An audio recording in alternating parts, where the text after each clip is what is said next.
Um, is this normal? Yeah, it's become normal. I've called IT and facilities and they're working on it, but I don't know if they're going to get fixed. People pop out from time to time and they wave hi and just leave the office, but mostly they're okay. It's interesting. It's like you've got some sort of black hole phenomenon. Oh, It's so good to be back home in Abilene. I'm sorry. You're from here. You went somewhere else through this black hole, and you're back. Yeah, Abilene. It's getting better. That's the black hole everybody's talking about. It's the thing that keeps sucking that sucking sound that keeps bringing you back to Abilene. Yeah, look, all due respect, sirs, as the only Gen Z in the room, I can confirm Abilene is fire. The zoo is so awesome with a major expansion starting up, and so much growth with new businesses and restaurants, and investment in streets, a whole new animal services and pet adoption resource center, new rec centers growing up, and renovation of historic spaces. Don't even get me started on the outdoor flat field complex, plus great walking trails, full service tourism and convention services. Oh, and our state-of-the-art education opportunities, not to mention a super convenient airport to fly out of. No cap. Abilene is slaying. With this much risk, people are going to want to be sucked back in. Well, I can confirm that, sir. I'm reading it here on the internet, so it has to be true. This whole black hole thing is real, and continued improvement to the community and its offerings will only strengthen it and result in increased activity by way of people returning or making Abilene their new home. If we could harness this energy somehow and get the word out to people, we could really make this like an economic development tool. It could be really powerful. We ought to get back to the state of the city, let people know about this. Do you think that black hole could take us there? No, I wouldn't risk it. Well, we better get walking then. Let's go. Perfect. Downtown's super walkable. Have you seen the new sidewalks? I heard they had to murder all these trees, though. But these new healthy trees, much better for the area that we put in. That'll be finished later this year. Cypress Street will also have a whole new sound system and lighting and a new pedestrian hangout closet space thingy, whatever. That's technically not part of the Cypress Street improvement project, but work may begin on that soon. Now, I realize no one really asked me, but you know what I think would be really cool?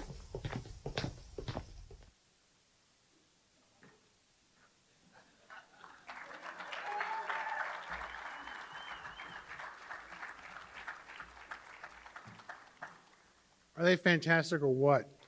Oh, great, great. So I'm Robert Hanna, I'm the city manager. This is my last day of the city. And before I introduce the mayor, I just want to say the reason why I'm retiring is this picture behind me. I have to take another one because I clearly don't look like that guy anymore. And I just refuse to do it. So no, I want to go through some of the council strategies that we have set. They kind of lead, guide, and direct the decisions that council make on an annual basis. And they really are practicing effective governance, exercising sound financial discipline, creating a high quality of life for our residents, developing and maintaining reliable infrastructure. Those that lived on Maple or off of Maple, they really know that strategic strategy. I am sorry that it took so long to get Maple done, but it is now what I've been told close to being done. Consistently providing excellent service, encouraging economic growth, and actively fostering and seeking an engaged community. The mayor is going to talk about a variety of different projects that we've worked hard to do these last 12 months. Some are nearing completion, some really are just getting started. But there's something that I am professionally very proud of. Could not be done without an incredible team. And so before we get into the program, if y'all would do me the honor just giving a round of applause for all the men and women that serve our community as city employees.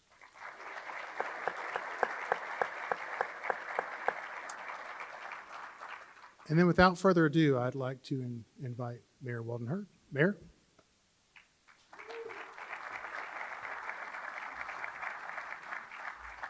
Thank you, Robert. What a great day. I mean, just look around. This is fantastic, that we can come together today and be together. I want to have some thank yous, if I could, before I get started. I want to send a sincere thank you to the council, to the rest of the council, and all the other elected officials that are with us today. The city administration, the city staff, just the staff that puts this together. We have so many good teams at the city, and I'm so appreciative of them. Our city boards and the volunteers that work on these boards to make so many things happen in our city. So grateful to you, as well as our partner boards and organizations that help us do so many things. A big thank you to the AISD technical team for setting all this up, the cameras and everything that they do. What an honor to have this group from AISD here with us today to do what they do. And our neighbors and our friends over at Dice Air Force Base, we can never forget to thank them and thank them for keeping us safe and keeping us free. Thank you, everyone, and all the military for your service. And last,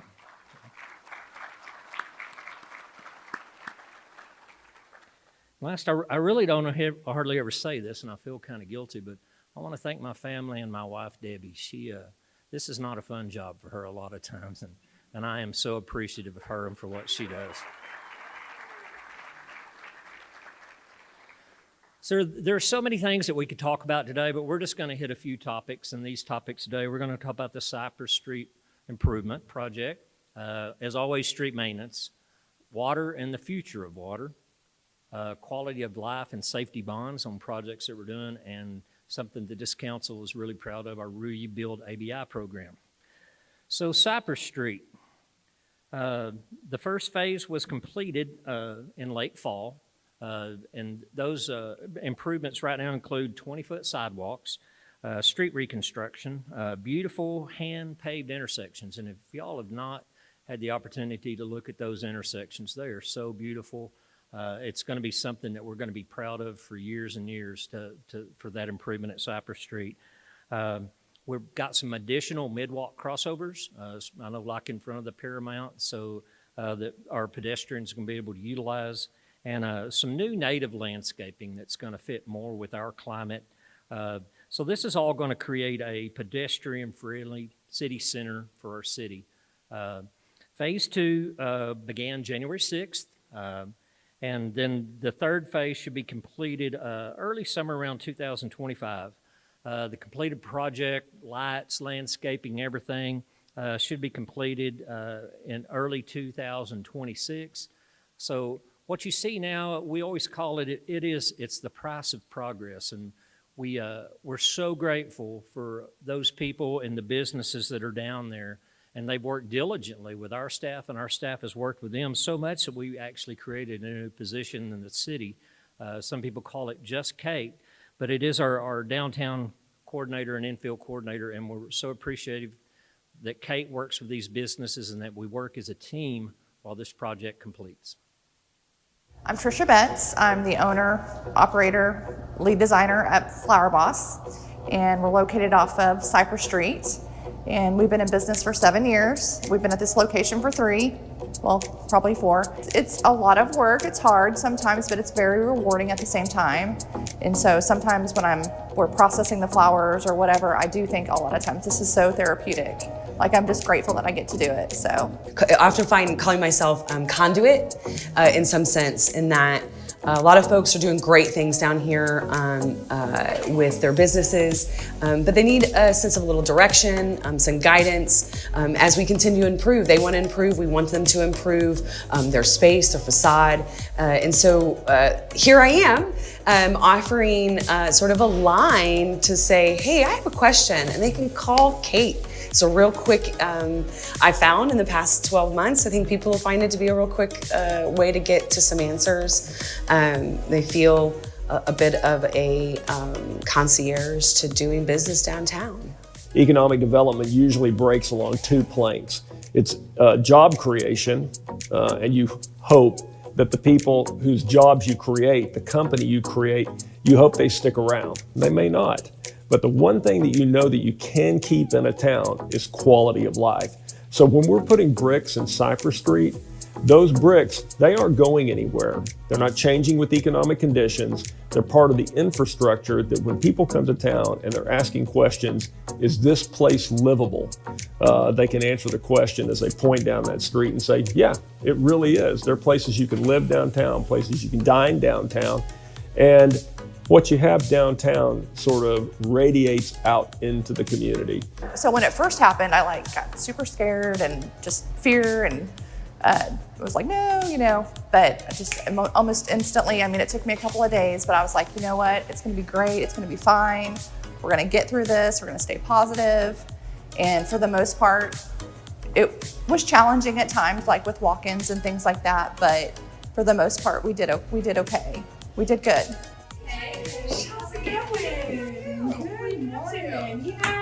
We are working our way down the street, which is really exciting. That's great. We're moving to phase 2. What always gave me peace of mind is they always kept us updated for each phase that they were doing. If I had any questions, Kate was always awesome and very helpful and understanding and communicated very well to what was going on. And if she could tell I was freaking out or something for a minute, she would do her best to help the situation. The improvements we are excited about. We're glad it's a two-way. So since the traffic has opened, it's been great. So we look forward to the end result. I think it's going to be gorgeous, and I think it's going to be great for Abilene.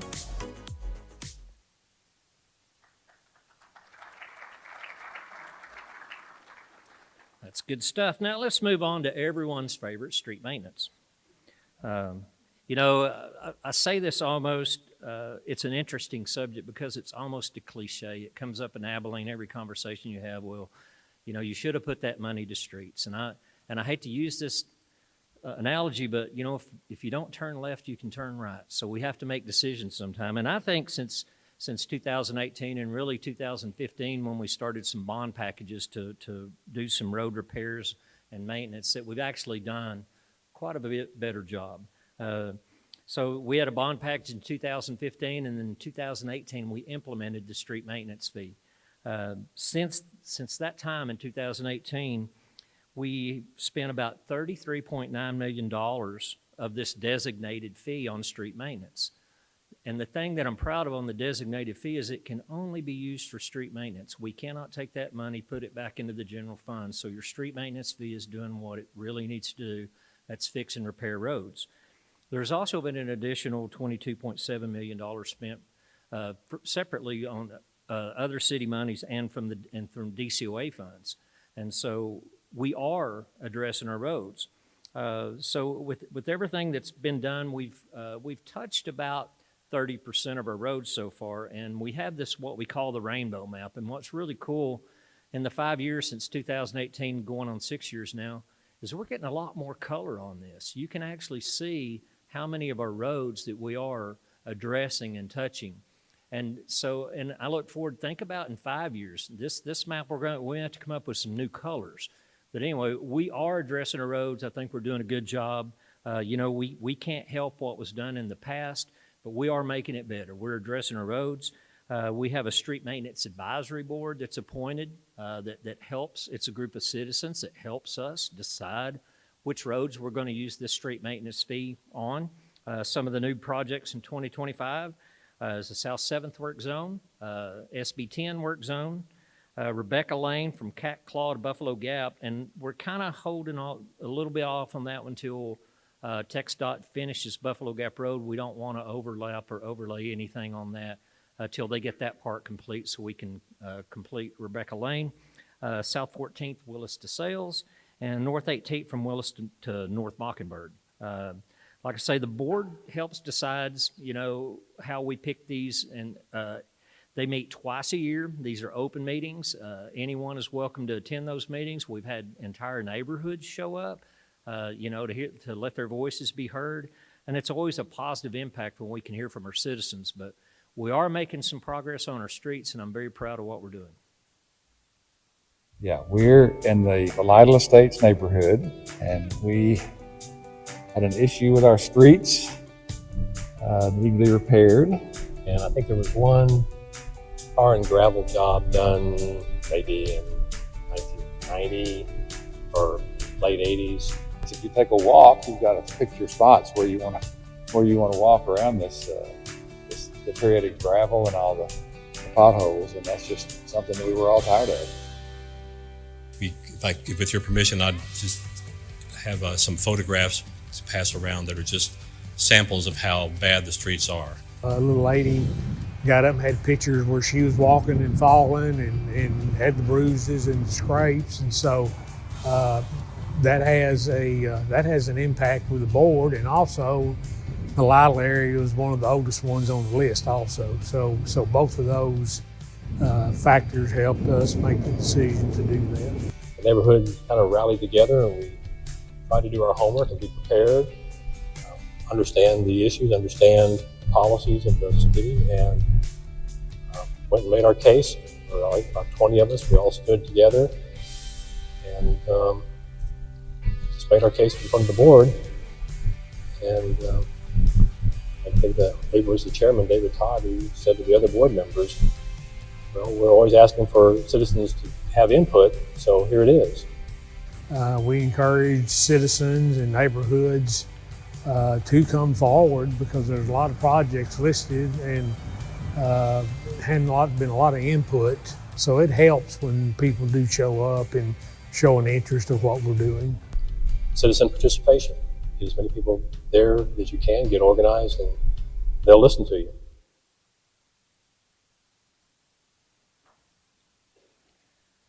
Let's move on to the king of all conversations in West Texas, water, water, water. I'd like to mention on our recent trip to D.C., where City Manager Robert Hanna and Councilman Brian Yates, we went and met with our legislators in D.C., and 90% of our conversation was about water, whether it be wastewater, some of the PFAS level things that we're going to have to deal with as a city, or Cedar Creek Reservoir, or a West Texas Coalition. We always want to let everyone know that water is always on our mind.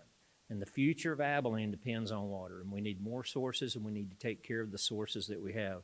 And so some of the things that over the last decade that have happened, we've secured an additional 11 million gallons daily of new raw water. We've had some innovative reuse of treated water, about 8 million gallons a day that we can reuse water that we treat and reuse. We forged a new partnership with San Angelo and Midland to secure groundwater from West Texas from the Fort Stockton area. And that is a really unique opportunity that the state sees and our national legislators see, that we're trying to work together in our region. And that will bring a new source of water for us also. It's kind of a trade out the way it works with us in Midland and San Angelo. We will basically be getting allotment of water from Ivy that Midland will not take. But it's a really good partnership coalition that we've forged together with their city managers, our city manager, and their mayors to create this partnership to secure more water. We continue the permit process for Cedar Ridge. It's never easy. It's hard to build a reservoir.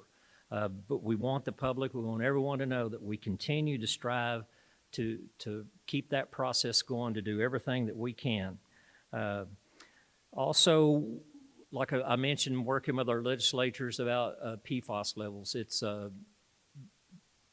There are EPA regulations that were put down with the last administration that almost makes it impossible for us to remove these levels because we really don't know how much is in our water, how much needs to be taken out, because this has actually never been done.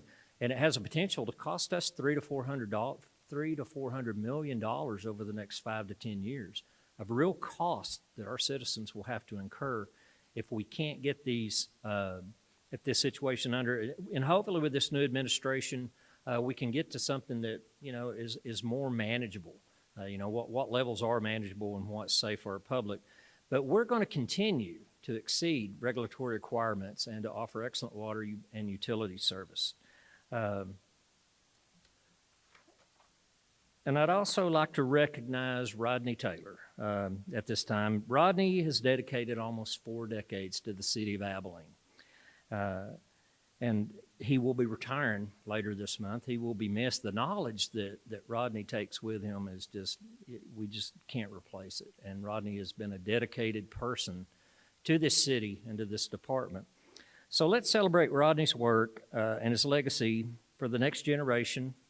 And let's hear from some young friends at Alley West Elementary who remind us of why water is important. I started with City of Abilene and water utilities. I was looking for more of a stable job at that time than I was a career. But really early on, I became interested in kind of seeing these bigger things that were going on that were way above my pay grade at that time. That I'm 36 years in on a career. It's always evolving and changing, and so that keeps it interesting for me personally, and So I think I've done my role as expected, and hopefully we'll turn it over to the next generation, which is just the process we go through.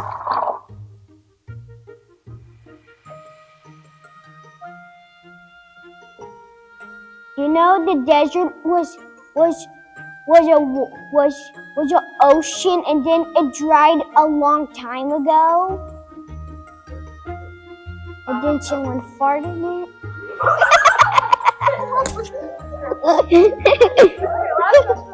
I think water is good to drink, and I think water's nice to have because without water, our earth would look disgusting. I don't like it when water doesn't come out of our fountains and stuff. Well, I was brought in at the early stages of the Ivy projects. At that time, that was our answer. That was Abilene's answer to its future water supply. But we continue to see that it did not solve Abilene's long-term problems. And I think now we realize that even the next project is just a step of many steps that over many generations that Abilene has been forced to take to be able to prosper in a place in the world where rainfall is hard to come by at times.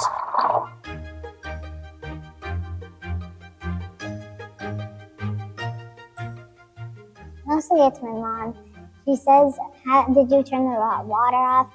And I'm with my dad sometimes when he's brushing my brother's teeth and he keeps on the water. And I'm like, you gotta turn it off. For the high is 5-minute showers, and then the low, what they want you to do at our house is at least 2 minutes. Each time I try to get faster, so I go and then I'm done.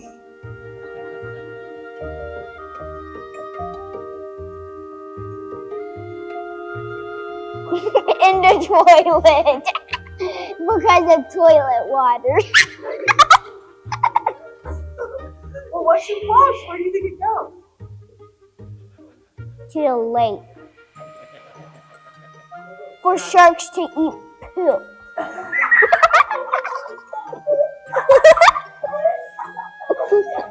There's a long pipe. Because I've seen in a movie, Finding Nemo, there was a pipe. You know, those nets? Those nets, they catch it. They catch the poop with their nets, and then even if they can let the pee, they vacuum it. Whenever the poop and pee go down, sharks don't eat it.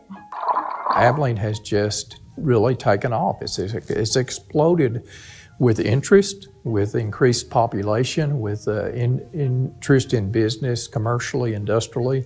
That would not happen if we did not have a good, secure water supply. There's a lot of factors that go into that, but water supply is critical to developing a community that can support not only residential growth, but commercial and industrial growth. And Abilene has a history of always being ahead of the game.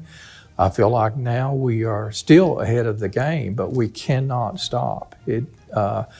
Every time we take a major step, we celebrate that, and then we start on the next.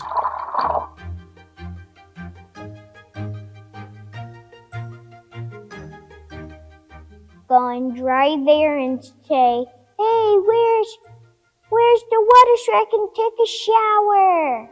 And go to the ocean and then take all the salt out of it. Just get a bucket and get it. We have to move somewhere else. No, I wouldn't want to do it, but if they all ran out of water, that's the only thing we have to do.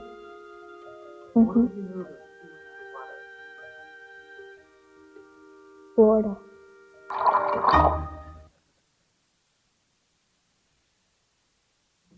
Y'all didn't know it was going to be so educational today, so it's pretty important. We don't want to run out of water, that's for sure, and I am not moving to Florida. So let's talk about some fun things. Let's talk about some quality of life and public safety projects and bond projects. In October, Allkind moved into the new Jane and Field Guitar Pet Adoption Resource Center. It is not a pound. This is an adoption center, resource center. If you haven't been by there, you're really missing a great opportunity to see a diamond that we have in Abilene, Texas now. And I just want to note that this facility was built with city funds, but $5.5 million of the funds that built that facility were private dollars that our citizens went out and raised to build this facility.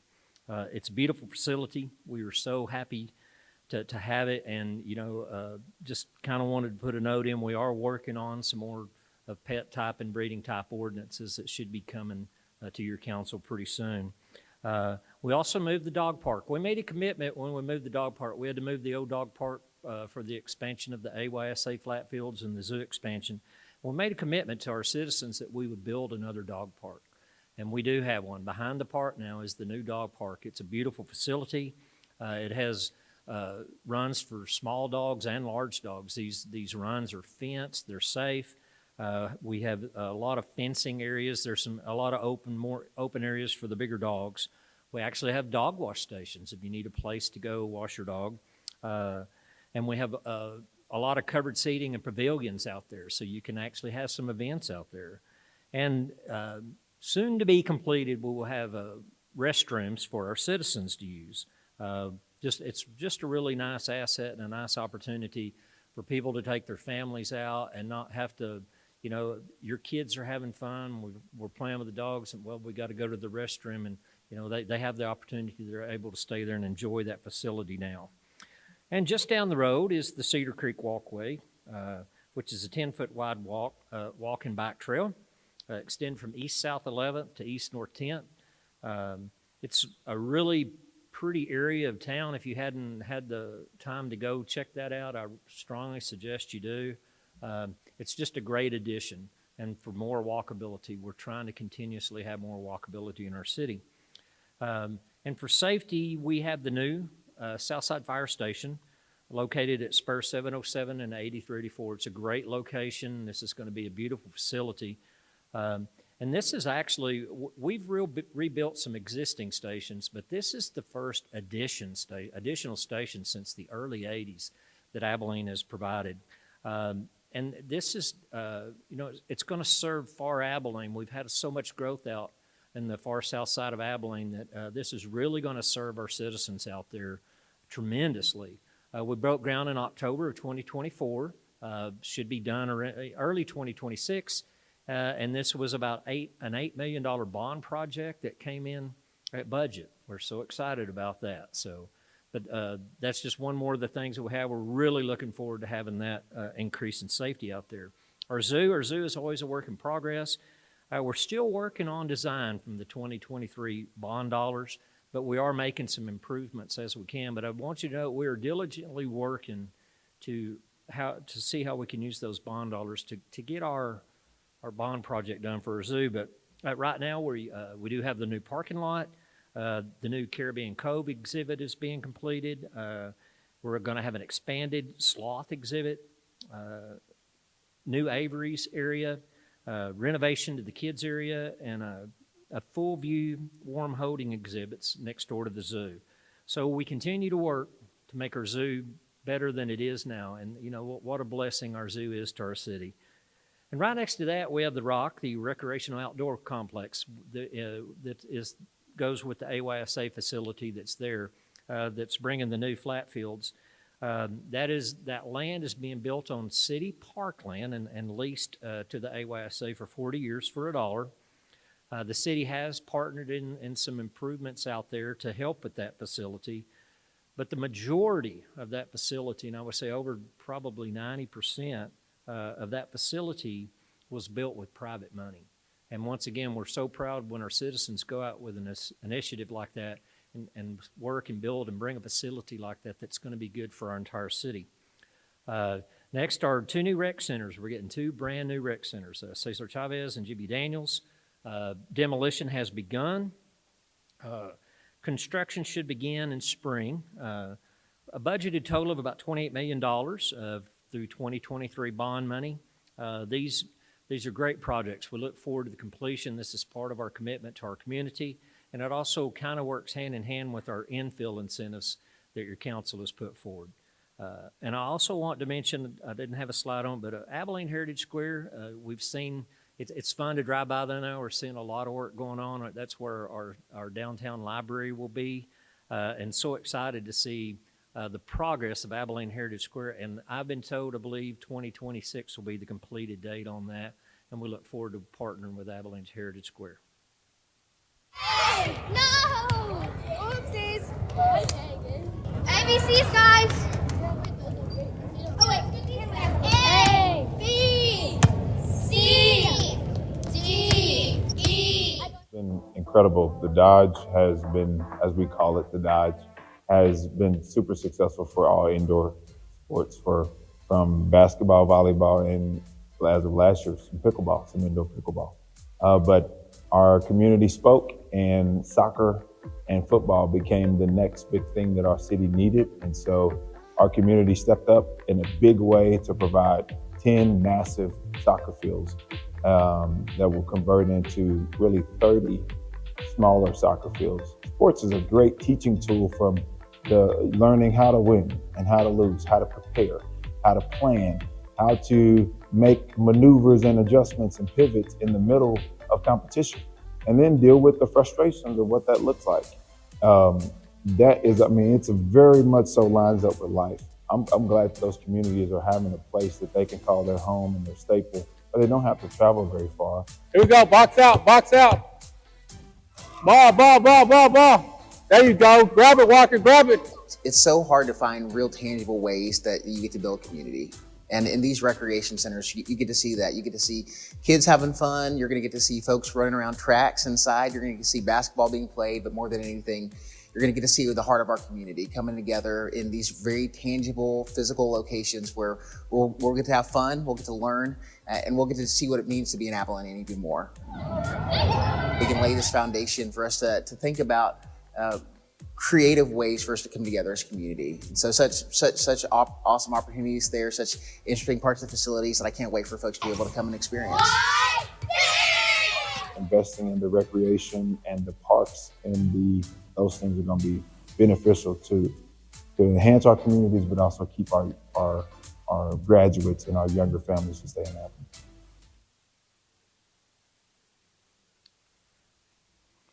All right, and let's move on to one of the projects that I am so proud of, and this council. I'm proud of this council for supporting this project. We had talked about infill development. We've talked about it for years, but we had really moved forward a couple of years ago, and really this is kind of the brainchild of Robert Hanna. We had visited some other cities around the state that were working on infill programs, and this infill program works on building single-family homes in some of the older neighborhoods of Abilene.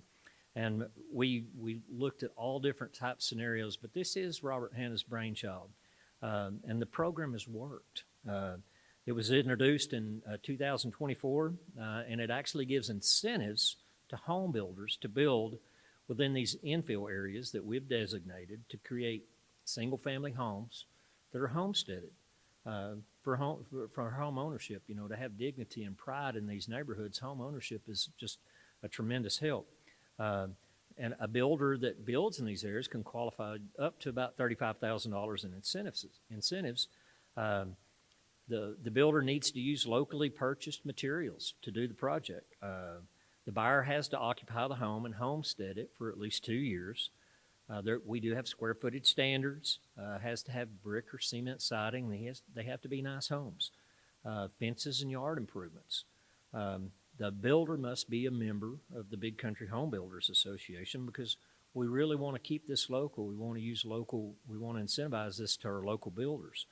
And we also have some incentives for some major remodels. There's quite a few qualifications they have to do, but we've actually had a few of those projects. So in 2024, we had 30 projects that entered into the Rebuild ABI program, where we allocated $997,409 of the $1 million. That was 28 new builds, 2 major renovations, and 10 builders participated. And so far, we've had 8 homes sold with dedicated homesteads to these residents. And so, I mean, people say, well, that's 8 out of 30. Well, it still takes a while to build a home and get them sold. I think the track record is looking really good, and this is something that we can measure. The program works so good. The first month of 2025 fiscal year, 95% of the funds have already been spoken for this program. So this program is working. It is breathing new life into our older neighborhoods. I can't tell this acting council now how proud I am that they're on board with this program, because it is something that's working. It's something that we can be proud of. We have so many things going in our community, but when we talk about infill, this program is working. And so I'm very excited about it.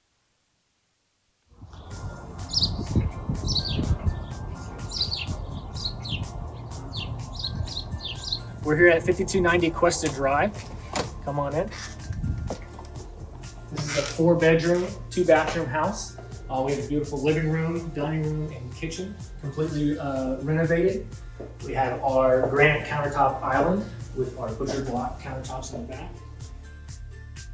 People ask me all the time, when I buy a house, it is not uncommon for me, for a house like the one you see behind me, I might buy it for X, but I'm investing 3 or 4 times the budget into a house like this. So when you're talking about profit margins, you're talking, they're not as high as you might think. And so I think that's probably one of the reasons that I appreciate working with the city, is that it allows me to do what I need to do, to put a house, to make a good house, quality, to do it right, to permit it, to pull all electrical, all plumbing, everything. It gives me I don't want to say a safety net, but it does help smooth off some of those rough edges. I'm Jacob Smith. I'm with Coldwell Banker Apex here in Abilene. And we're in one of the newly renovated 4 bedrooms, 2-bathroom homes. It's according to the Taylor CAD, it's over 1,100 square feet. We did take into the garage, so it adds a little bit more space, some comfort, added amenities, and it fits the right price range for a lot of families who need that bedroom, but can't afford over $200,000. People walk by and compliment it, and we'll have neighbors come over and say, hey, can I see the house? I've had the house down the street, they've been there for 40 years. And so the grandmother came over, and she remembers being in the house 30 years ago, and she's crying, and she's like, could never have imagined that this house could be resurrected to that much. To take what I call, usually I'm taking the worst part, the worst house in the neighborhood, and turning into something that I can be proud of, that the neighbors can be proud of, the community can be proud of, but more importantly, the families that move in here, they can be proud of, and it's affordable. And I think that's a big part of why I do this, not just with the city, but why I invest in Abilene.